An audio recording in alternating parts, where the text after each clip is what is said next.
Okay, hello everyone. Thank you so much for joining us today. If you're watching this, you must be looking for some last minute tips and advice on completing your PTK scholarship application. And you come to the right place. Our scholarship team has put together a short presentation for some helpful tips, tricks for all of our applicants that are completing our application this year. My name is Kristin Ware. I'm a scholarship specialist here at Phi Theta Kappa, and I'm joined by my colleague, Sarah Reynolds. She is also a scholarship and college relations specialist here at PTK headquarters.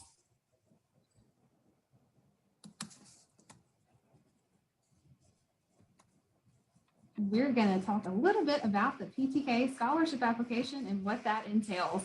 As you can see here on your screen, our application is open. It has actually been open since early March. We have nearly $1 million in competitive scholarships that we administer here at PTK headquarters. So you want to apply, and you want to apply now. The deadline is December 1st, and we're going to talk a little bit more about that in our next slide. But first, let's get some internal stats out of the way.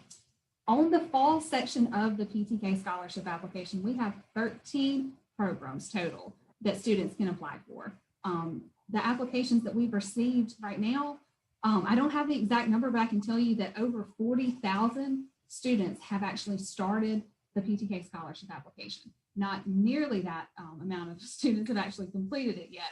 So they're probably in the same boat as you guys, but we have had over 40,000 starts to the application for this fall semester. And here on the fall portion of the application, we're going to award over 300 scholarships to over 300 of you guys. You get recognition by your colleges, on our PTK website. Of course, you get that scholarship check too. Just in the fall portion of the scholarship application, there's over $600,000 available to you guys from internal scholarships here at PTK headquarters and our foundation. Next slide.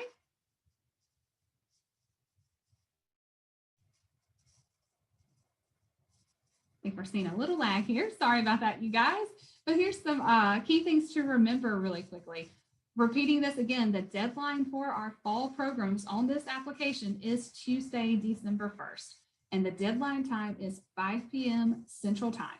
So make sure you set your calendar reminders, email reminders, whatever you need to do. If you're not in Central Time, you'll definitely want to adjust for that time difference. And again, every scholarship has a purpose. That's something to remember, not just on PTK's application, but any scholarship application. Not every scholarship is the right fit for students, but we certainly want to help you figure out if you meet any of the criteria or standards for any of our scholarship programs. So we have a quiz to help you figure that out. And know that PTK scholarships are not automatic and they're not guaranteed. This is a scholarship competition. So we want you guys to not only start your application, we want you to finish your application. And we have PT scholarships for full-time and part-time students. We have scholarships for international students. We have scholarships for any major under the sun. So any kind of major out there, we have a scholarship for you guys. There are fields provided on the application, and they are there with a purpose. They are there intentionally. If you see a blank on the application, you want to make sure you're writing something and you're filling in those boxes. Don't leave anything blank. Don't write NA or anything like that. Judges want to see that you're answering the questions and you're answering the questions completely. And my biggest tip here, honestly, is to proofread your application. I can't stress that enough. That is very important to our judges. They have made comments about this. So make sure you're proofreading it. When you're writing it, you can always do another proofread after you finished. Have a parent, a sibling, a roommate, a best friend, somebody you trust. It could be your PTK advisor. Proofread your application. Certainly make sure that you do that multiple times before you submit your application on December 1st. I think Sarah is going to take over now. Yes, thanks, Kristin. Hi, everyone. I'm going to talk to you about the things that you need. So as you're preparing that application, obviously what you need is time, as much as you can devote to the application. And we know with this time of year, you all are approaching Thanksgiving holidays. And so hopefully you'll have some time off from your classes that you can devote to completing the application. So please practice time management. Make sure that you are allowing plenty of time to get your application completed so that you aren't rushing through the application and maybe overlooking some of those common mistakes that Kristin mentioned earlier about proofreading and that you're not stressing yourself out trying to get that application done at the last minute. Again, just to remind you, the deadline is December the 1st, and that's at 5 p.m. Central Time. So Kristin pointed that out in an earlier slide, and a really great tip that I'd also like to share with you. If you are in a different time zone, set a reminder on your phone or an email reminder to Central Time so that you'll get that alert in case you are an hour or two ahead or behind of the 5 o'clock Central Time deadline.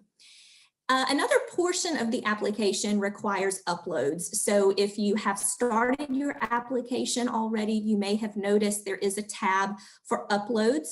That is for a copy of your unofficial transcript as well as a copy of your citizenship document. So with regard to the unofficial transcript, we did just want to point out that this isn't something that you necessarily have to request from your school's registrar's office. So most all of your community colleges have a student web portal that you could log into to get an unofficial copy of your transcript. The primary things that we're going to be looking at on that transcript are your GPA and your in-progress coursework, okay? So if you want to get a copy of your unofficial transcript from your web portal, you can do that. You can even take a photo of it with your phone. So if you have that information handy and maybe you don't have access to a scanner at your home or, in the face of COVID, maybe you're unable to get into your students, your campus library or other campus help centers, you can easily take a photo of your unofficial transcript on your phone and upload that into the application. Again, just as long as it's legible and it's easy to read for us and for our judges, that's all that's the most important right now. So an unofficial transcript, again, that includes your GPA as well as your in-progress coursework, and again, a copy of your citizenship document.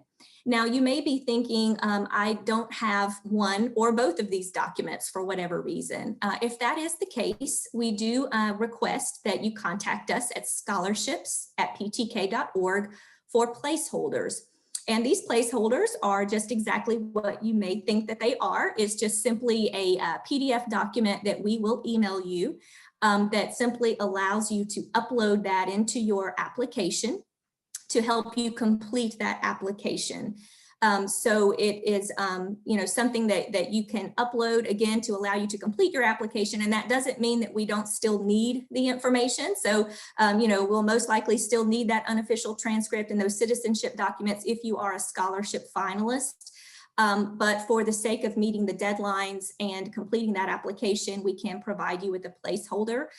We do encourage you, however, to not wait until after 5 p.m. Central to contact our office or to contact us at scholarships@ptk.org to request those placeholders.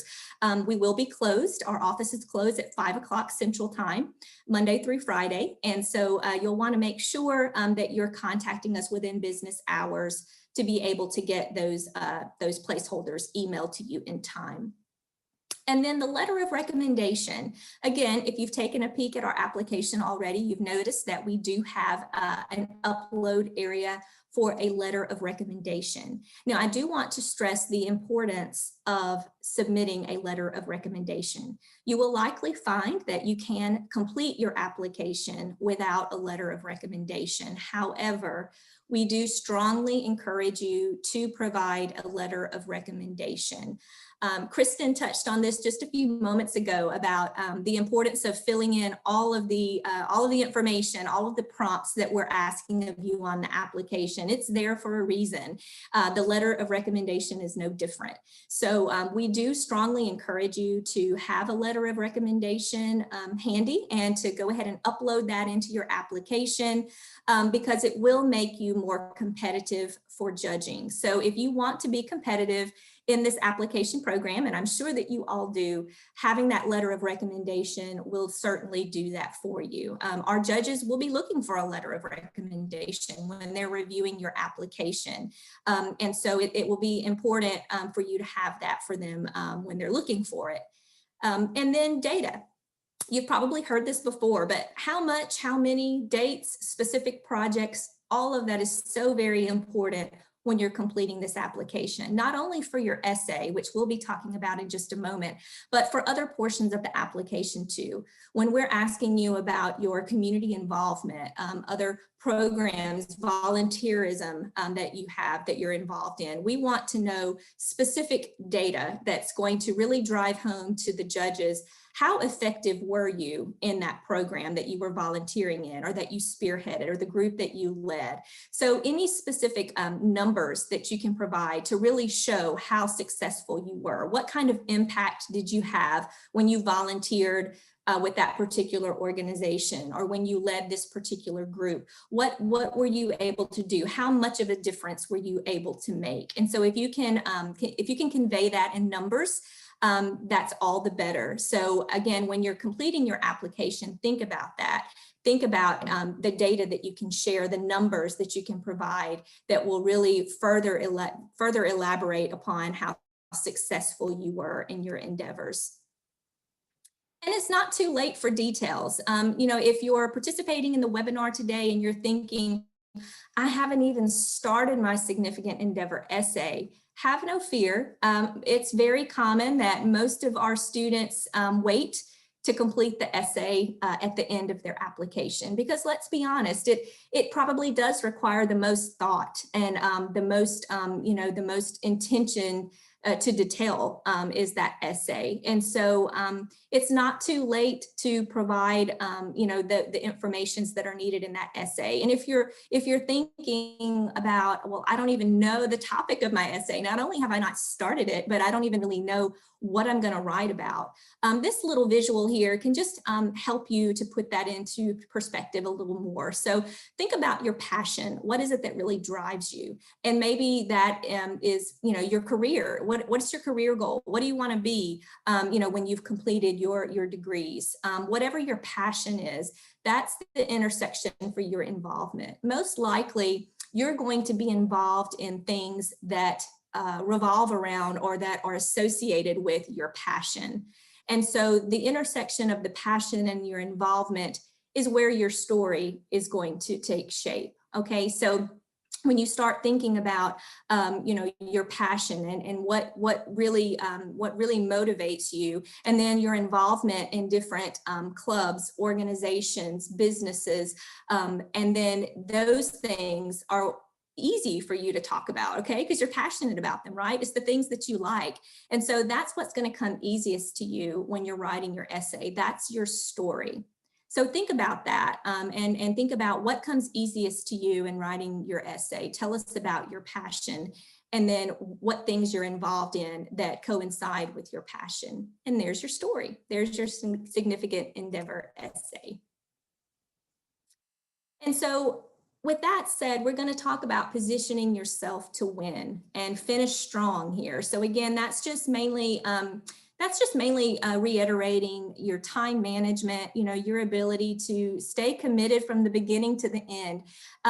We don't necessarily expect you to complete the entire application in one day. Obviously, there are probably students that do that, and that's perfectly fine. But sometimes the most well put together essays or applications rather are those that students have really put a lot of thought and time and work into.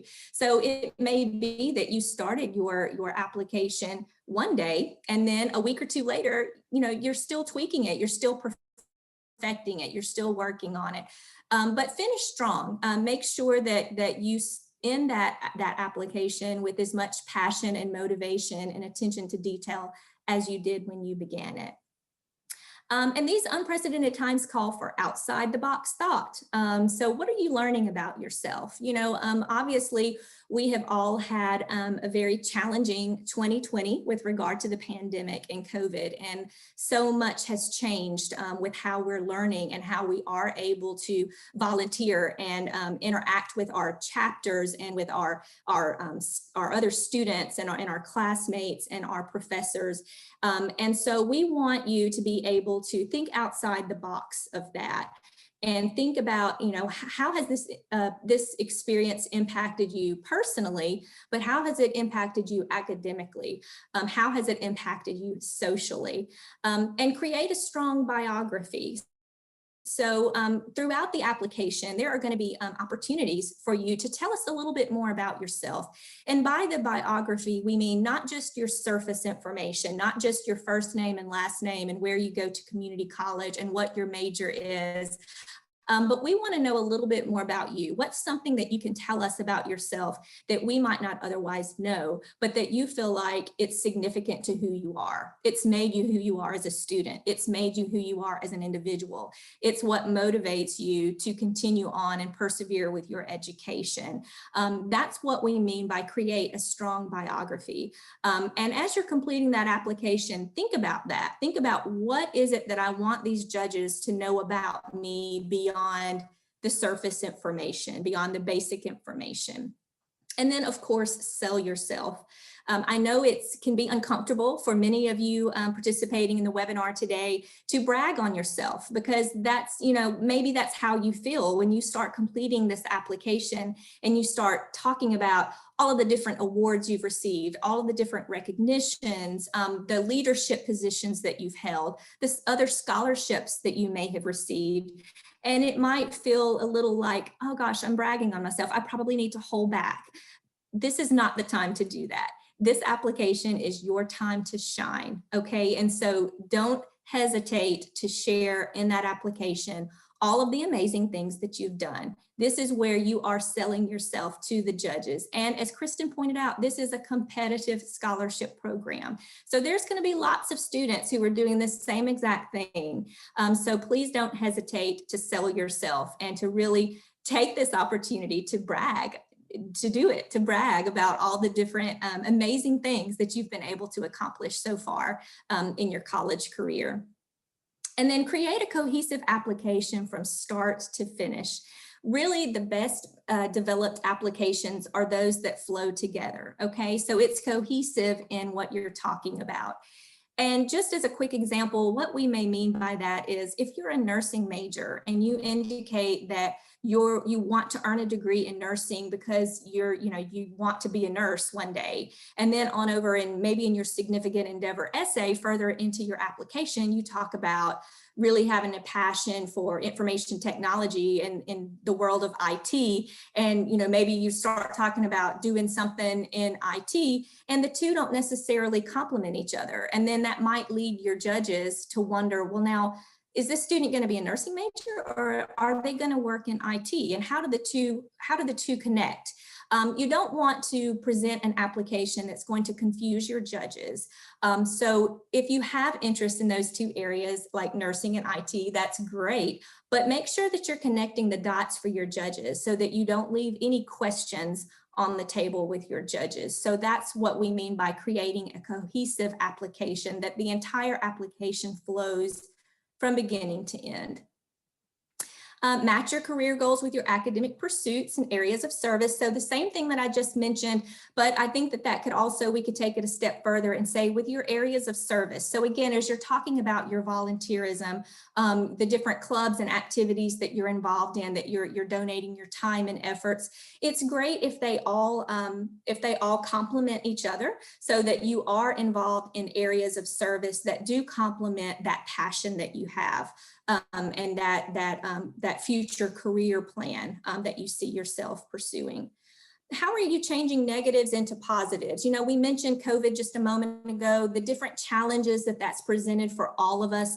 The same with your judges. Every one of us in the world today have been impacted in some way by the pandemic and by COVID. So your judges are not immune to this. They understand your situation because they've been in the same situation too with their jobs and with their careers. So we want to hear from you. How are you changing those negatives into positives? We know that you have faced many challenges over this past year, but talk to us about how you're overcoming those challenges. We don't want to necessarily hear that, hey, you know, I was challenged because I couldn't go to my in-person classes anymore. I had to do everything online.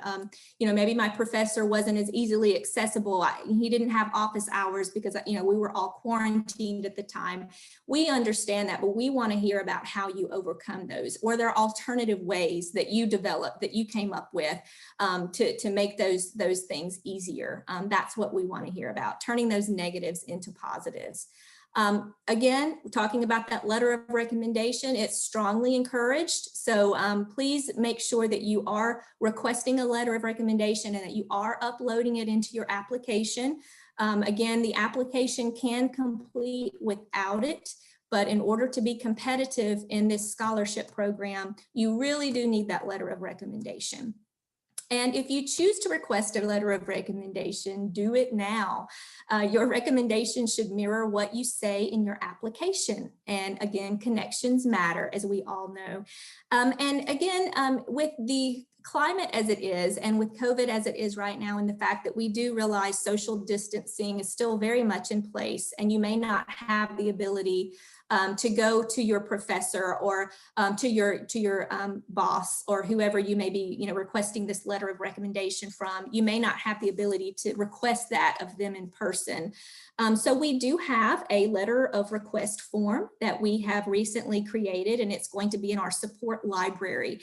And I'll be directing you to our support library shortly. But if it's easier for you to use this letter of request form to send to the individual that's going to be writing your letter of recommendation, we do have that in our support library for you. And we would love for you to take advantage of that tool to ease the request for that letter of recommendation. And one last thing I'll say about that letter of recommendation is just a friendly reminder that we are approaching the holiday season. And as you know, your professors will be going on holiday break soon, so they won't be in their offices. Some of them may not be checking their emails. They're taking this time off. So again, the sooner that you can request that letter of recommendation, the better, because we would certainly hate for you to wait until the last minute and request that letter of recommendation and not be able to have it because that individual may be away from work and not accessible. And so last minute thoughts about essays and activities. So even now, even in the face of the challenging times of 2020 and all that we've endured and experienced with this year and the pandemic, you want to have a strong essay. If you haven't completed your endeavor, consider the following questions as additional essay prompts. So again, for those of you who are really, you haven't completed your essay yet, or you're just still tweaking it, ask yourself these questions to kind of spur some thoughts about your essay. Has COVID impacted your ability to finish strong? We stressed the importance of finishing strong a few moments ago. How do you plan to finish your endeavor, whatever that endeavor is? You know, maybe COVID has created a variety of hiccups for you in your pursuit of your endeavor, but have you created alternative plans? Do you have workarounds for making sure that your endeavor is completed? Are you learning new ways to engage that can be woven into your endeavor? And did this pandemic inspire you to start a new endeavor? So maybe as a result of you know, all that you've experienced with the pandemic, you've been inspired to start something entirely new that if it weren't for the pandemic, if it weren't for COVID-19, perhaps you would have never started this new pursuit, this new endeavor. These are the things we want to hear about. We want to hear about how you've been able to pivot and rebound from the challenges of COVID. For activities and other parts of the application, consider answering these questions. How are you staying connected with your chapter? I know that we have all, you know, really leaned to our virtual meeting rooms like Zoom and all of the other online programs that have allowed us to stay connected. How are you staying connected with your chapter? How are you staying engaged virtually with your campus or your community? Tell us about those things, especially if they're unique, especially if it's not the norm. We definitely want to hear about those things too. You need something to talk about for your fall application. So don't just sit back and say, COVID made it impossible for me to do anything. Change agents will find a way to contribute. And so really, we don't want our students to use COVID as a crutch, okay? Because you are the change agents, and we know that you are creative and you're very smart, and you have ways to work around the challenges that we've experienced this year. And so that's what we encourage you to think about when you're exploring your essay options, and really, taking ownership of those things that you've done that have helped you further your mission and further your endeavor in the face of the pandemic. And so now I'm going to turn it back over to my colleague, Kristin, who's going to talk to you about Real Talk, judge feedback. All right, thank you so much, Sarah. That was really great advice, and very specific advice too about what our students need to include in their application, and specifically for the essay portion of the application. So the next couple of slides, just briefly, I want to talk a little bit about some judge feedback we've received. A lot of times when students, after they complete the application, they've asked us if there is any judge feedback, and where in the past we haven't always been able to provide that, we did specifically ask for judge comments and judge feedback on applications this last app cycle. So I compiled a few direct quotes from our judges on certain sections of applications that were submitted to us. For instance, the PTK activities section. This first quote was from a judge who read an application, and she noted that while the student was not yet a chapter officer, she saw that the student had demonstrated her ability to work with others, offer suggestions, and have a strong desire to lead. This judge also had another application in her group where she stated that for a different student, they had checked that they were a chapter officer, but they didn't provide any supporting evidence of initiating any type of action to substantiate their role in that chapter position. So this judge, with these two separate students, had two separate pieces of feedback. And so who do you think is going to get a higher score in this section? The student that isn't a chapter officer yet talked about specifics about how they hope to lead in the future and offered suggestions on how they plan to lead, or the student that's a chapter officer but doesn't talk about it? And I can go ahead and tell you that first student, that even though they're not a chapter officer, they demonstrated their ability and their want to succeed, to lead others. So it just further shows you how important details are to these judges. If you're going to mention something, you need to back it up. If you mention that you're a chapter officer, the judges are going to look for specifics. Tell me what you're doing in your chapter. Basically just supporting evidence to match what you've stated in your application. And then we'll go on to the essay. We've got a few quotes here from separate judges as well. The first one said, the applicant has a very moving story, but they just didn't answer the questions. That's very important. When you're reading a question or a prompt in a scholarship application, make sure you understand it and make sure you're actually answering those questions, because judges are going to count off for students that don't follow directions. And the second comment says the student should have had someone proofread the essay because there were a lot of grammatical errors. That goes back to where I was stating earlier and stressing the importance of proofreading your essay, not just using spell check, but actually going back and proofreading it and having somebody else proofread it. And these little grammatical errors can honestly make a big difference, because these judges will take off points within the whole scholarship application judge process. And then the last comment about the essay, they noted one particular student had a great essay. They had a very challenging endeavor that left long-lasting impact. They included details that illustrated that impact, and there was a clear alignment between the student's career goals and the endeavor that positively impacted their community. So when we were talking about how details matter, how having a cohesive application matters, everything that we've basically told you guys, our judges have said that they appreciated it and they have noted that. So I just want to further stress that when we tell you guys these things, it's not just because we're saying this to hear ourselves talk. This is actually what judges have physically told us, and also have left these comments on the applications after they've judged. The volunteerism and leadership section is another section where we had asked for feedback from judges on these student applications. The first one said that the student understands service, but they didn't show any activities. So that's great that the student understands service and the importance of it, but they didn't really follow up with showing they were involved. So that maybe had a couple of points taken off in the judging process. The second one said the student only had 2 activities and they didn't show leadership in either.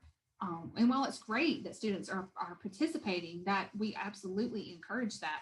Judges are not only looking for participation, they're looking for students that step up and take the lead, whether that be in a chapter officer position, whether that be founding a club on your campus, or starting a food pantry where one didn't exist. They're looking for those students that are change agents and are looking to take the lead in a situation. And then the last one, they mentioned that the student had provided examples of service and leadership. However, they needed more details around the impact of his activities. So Sarah mentioned very important questions about how much, how often, anything that can give quantifiable information to these judges, that's what they're looking for. So that's just some feedback that we've gotten on these specific sections. And in the next slide, I'll talk to you a little bit about the comments we received after judging concluded. And these were just, I guess, overall generic comment about the application as a whole and the applications that the judge read. And the first one was, and it's tough to hear a little bit, but it says, reading the number of applications made me wonder what type of preparation the applicants received before they began the process. What was painfully apparent was some of them did not have an academic professional review the narratives that they submitted.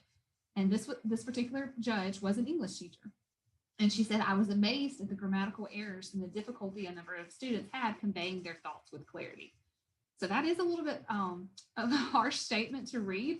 And that's something that we really took to heart too, which is why we have been very intentional about adding extra articles, extra tips, PowerPoints, presentations like this to make sure you guys have what you need. Now, we can put this out there all day, but unless the students are going out there and trying to help themselves, we can only do so much. So we really hope that this is something that you guys are finding helpful. We want to help you succeed. That's why we're here. That's why Sarah and I are here along with our other scholarship team members. We want to see you guys succeed. We want you to, look back on your application and feel good about it. So we're trying to provide as much information as possible, whether it be in that letter of recommendation request form Sarah mentioned, to help you if you're not able to see your advisors in person, but you still want to have that touch point to ask them for a letter of recommendation, or whoever that person might be. It might not be an advisor. We want to help you have that extra touch point. So sending in just a request form that tells the recommender what they need to write in the letter of recommendation. We certainly have that. That's something new this year that got added, and as well as we have a new essay article that explains what a significant endeavor essay is and how to tell your story. So we've definitely added a lot more to our support library to help with these judge comments. We want to provide as much information to you as possible just to see you guys succeed. And the second comment, another judge had left, said all but one application had grammatical errors and typos, plus several had difficulty following the prompts for the essay. And it's obvious that they had very few had any guidance from a PTK advisor. So again, we know that not all students are able to meet up with their advisors as well. So in this virtual environment, meeting students where they are has never been more important. So we are working to strategically and intentionally add these presentations, these webinars, feedback, Facebook Lives, anything and everything, just so we can meet you guys where you are to give you that help that you might need. And this last tip is actually from someone who was over a different scholarship program in the higher education community. And she said, here are the tips that I share with my program applicants. Don't wait until the last minute, of course. Ask for help and let people help you. Keep an open mind and open heart. Follow the instructions, remain diligent, be authentic, and don't give up. And I think that's very important about being authentic and being yourself. Judges are real people and they know they're reading applications from real people. So definitely be yourself, tell your story. Can't stress this enough. Proofread your application and just feel confident after you've completed your application that you did the best that you could. And I think all will work out. But these are some of the comments that our judges have left us, and we wanted to share that with you guys because we think it's very important. Sometimes it's hard to hear, but this is constructive criticism, and I think that not just you guys as students, but us as a staff here at PTK, we can all learn from that feedback and that constructive criticism. All right, Sarah. Thanks, Kristin. That's wonderful. And so now we're just going to talk to you about the different scholarship resources that are available to you. Obviously, you're participating in the webinar today. So you know that we have webinars that cover a variety of different topics, not just the fall application, but many more.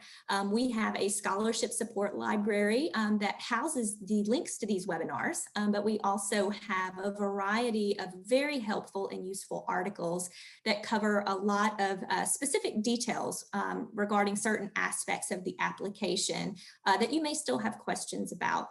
We also dive a little deeper into the different types of certification, for example, with regard to your application. We have a lot of our applicants are international students. And so just using that example, you may have some questions about the specific types of certification and documents that you should upload. We have articles in our support library that cover that. So definitely check out support.ptk.org if you have not already, because if you have a question, most likely there's already an answer in that support library to cover it.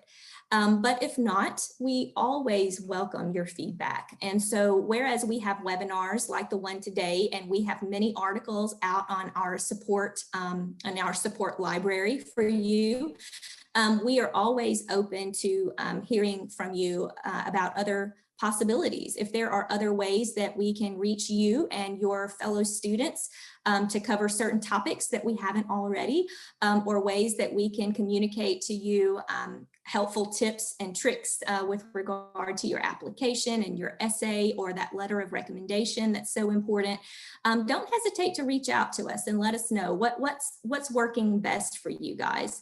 There's lots of FAQ help. So again, we have all of that information in our support library and some great advice as well. So we do encourage you to dive into that support library when you can. And then, of course, we're also available too, and we enjoy hearing from you. So as I mentioned just now, whether it's to offer a suggestion for a new article or another webinar, maybe we haven't covered a topic that's really of interest to you and you think that other students would benefit from it as well, tell us about it. Or maybe you still just have a question about that application that we can help you with. Reach out to us at scholarships@ptk.org, or you can contact us by phone. We have our phone number there for you, 601-987-5741. And then oftentimes students will say, you know what, I started the scholarship application, I got halfway through it and then I stopped. And now I want to go back and I want to finish that application, but I don't know where it is. How can I get back to my application? That's at scholarships.ptk.org. Notice there's no preceding www there. So when you actually enter that link there in your web browser, it's scholarships.ptk.org. That will take you right back to your application that you may have started. And then, of course, our scholarship website is there for you as well on the ptk.org website also.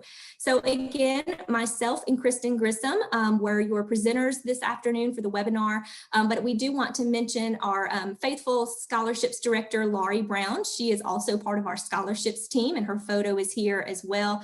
So please don't hesitate to reach out to any of us if you have questions. Just again, keep in mind that December 1st deadline at 5 p.m. Central Time, and don't hesitate to reach out to us through our scholarships at ptk.org email address, or contacting us by phone if you have any questions or need any further assistance. But we appreciate your time in reviewing our webinar today. We appreciate you completing the scholarship application, and we wish you the best of luck. Have That's a good right. day, everybody. Thank you so much, guys. Have a good one.